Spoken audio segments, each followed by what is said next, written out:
Вітаю, друзі! Влада почала активно прогрівати інформаційне поле. Депутати від «Слуг народу» генерують новини. Європейський Союз повертає, бо навіть депортує чоловіків. Кабмін подає законопроект, який пропонує 3 роки в'язниці чи 170 тисяч штрафу, якщо ви там, наприклад, виїхали з країни під час війни незаконно. Хоча, до речі, дуже цікаво, як будуть визначати законно чи незаконно, якщо у людини буде штамп, наприклад. Багато цікаво. Або, наприклад, зараз Зеленський робить заяву, давайте про все по черзі, і для чого ця інформація зараз вкидається в інформаційне поле? Для того, щоб виправити ситуацію з мобілізації, чи для того, щоб просто знову підняти тарифи на виїзд з України? Притому останні, кажуть, нещодавно знову піднялися. Давайте про все по черзі. Кабмін подав законопроект. До речі, схожий законопроект вже більше року лежить в Верховній Раді. Цей законопроект пропонує 3 роки в'язниці чи штраф до 170 тисяч за виїзд країни під час війни, незаконний виїзд країни. Більше того, автор Свириденко, як відомо, особиста стюардеса Єрмака, яка нічого не подає без узгодження зі своїм шефом. Навіть попри заяви, що вона заблокувала його, комунікують постійно і виконує всі завдання, які він ставить їй. Так от, за незаконний виїзд за кордон та неповернення у встановлені терміни під час військового стану можуть запровадити кримінальну відповідальність від 119 до 170 тисяч гривень або позбавлення волі на строк до 3 років. З одного боку, все правильно, але головна ідея – це налаштована на 18-22, які поїхали з України, як Зеленський зрозумів, повертатися не хочуть. От тут дуже цікава історія, зараз теж пояснюю це. Далі, для призовників, військовозобов'язаних та резервістів за порушення термінів перебування за межами України штраф від 34 до 51 тисячі гривень або позбавлення волі на строк від 3 до 5 років. Звільнення від відповідальності можливе, якщо людина сама повернеться до України в встановлений термін після порушення від 30 до 60 днів.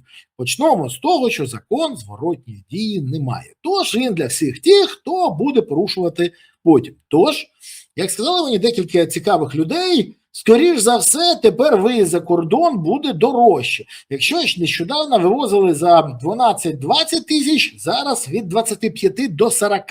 Офіційно дають дозвіл на виїзд з штампом, це вже законно. А далі будемо дивитися. І це перше. Друге, коли хтось каже про те, що цей законопроект має хоч якісь шанси, треба поговорити просто з депутатами. Від різних фракцій. Від влади до опозиції. Я не почув жодного слова, а я мав 8 спілкувань, 8. Хто би сказав мені, що за цей законопроект і є голоси?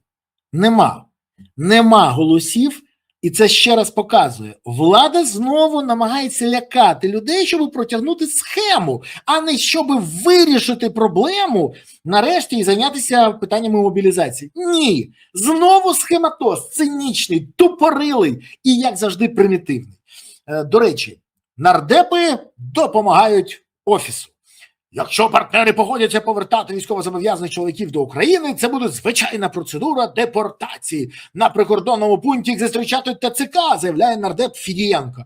Йому, дуже тонко, під юридичним присмаком, таким завуальованим, з використанням казуїстики, вторить нардеп Горбенко, який каже, що примусова депортація майже вже відбувається і для тих, хто порушує закон в країнах перебування.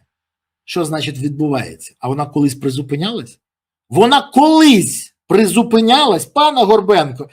Навіщо ви вішаєте локшину? І, до речі, ті, хто викладають цю інформацію, заяву Слуги народу Горбенка, що начебто примусова депортація українських чоловіків в Європі вже є, і повертаючись до кордонів України і повертають, зустрічають ТЦК, це ж пишуть абсолютно херню. Давайте відверто. Бо Горбенко, до речі, хоч і слуга, але каже головне, при порушенні закону. Тож ЄС депортує тих, хто порушив закон. Так це ж було завжди, як там казав Кучма, це вже було.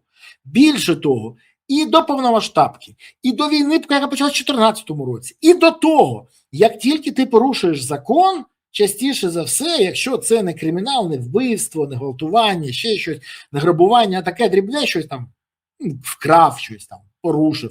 Ну, це просто вишвирюють. Депортація і ставлять штамп. Я особисто пам'ятаю, в 2006 році ми були на чемпіонаті світу по футболу в Німеччині, і там наші вболівальники нажиралися вже на виїзді, на вильоті, навіть на виїзді, на вильоті з Берліну. Так от, на наших очах декілька з них поставили депортацію і анулювали візи. Ну, в 2006 році це була трагедія світового рівня, але для розуміння, вже і тоді це було. Заборона, потім в'їзди в Шенген. Зараз те ж саме. Тож навіщо все це крутять? І наші хайпожери навіщо це перекручують, підсвічують?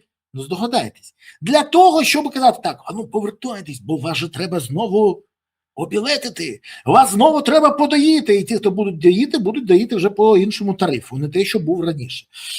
Кормова база, схоже, зменшується. До речі, і Зеленський почав підключатися до цієї історії. Але це той випадок, коли б чия корова мичала, а ця б краще мовчала. Бо дивно, коли про закони і про його порушення каже людина, яка багато разів порушила закон. Від того, що 4 рази ухилялася від повістки, до того, що через неї виводились гроші з Приватбанку, а потім вона ж порушувала Конституцію, втручалася у призначення Конституційний суд, що теж є порушенням Конституції, і створила умови для схем Міндіча. Ну і на цій людині точно казати про закони. Бо з питань повернення чоловіків, коментуючи питання щодо повернення чоловіків за кордону, президент Зеленський натякнув, що є молоді люди мобілізаційного віку, які поїхали за кордон і поїхали туди тимчасово.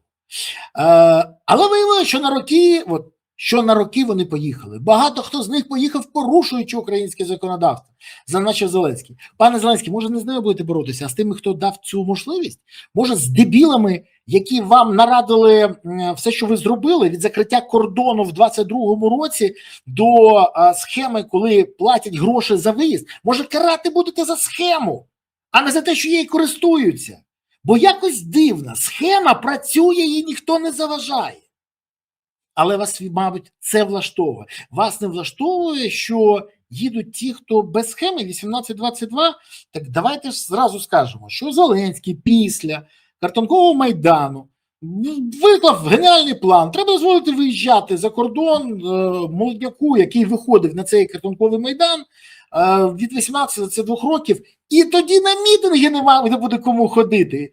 Коротше, випустили хлопців, вони поїдуть, а дівчат він не врахував, а вони теж поїхали разом з хлопцями. Тож молодняк поїхав. І тепер цей дебіл намагається вирішити проблему. Мерц йому каже: Зеленський, багато ваших молодих людей поїхало, і це занадто, ви щось робите. А Зеленський на спільній прес-конференції каже: ой, треба щось робити, треба вирішувати. Спочатку зробив проблему, потім намагається її виправити. Це купи козла, продай козла. Хоча, нагадаю ще раз, людина, яка грає президента, так і не змогла стати президентом. Бо, як каже стара єврейська приказка, борода не робить з козла рабина. Так і посвідчення президента не робить його ментально президентом. В документах так, номінально так, а голова шоумена. На жаль, і це проблема. І давайте, я хочу що сказати.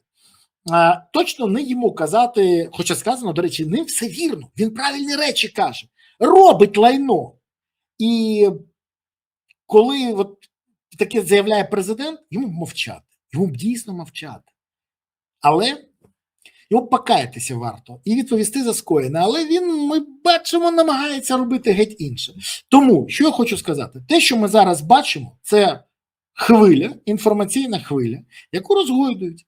Перше, Євросоюз раніше депортував і буде депортувати всіх, хто скоїв на території знаходження в Євросоюзі, не громадян Євросоюзу, закон до країни походження, до України, або якщо людина знаходиться в розшуку через кримінальний злочин, вбивця, зґвалтування, грабіж, там багато чого є. Так от, це теж все. І це треба зрозуміти.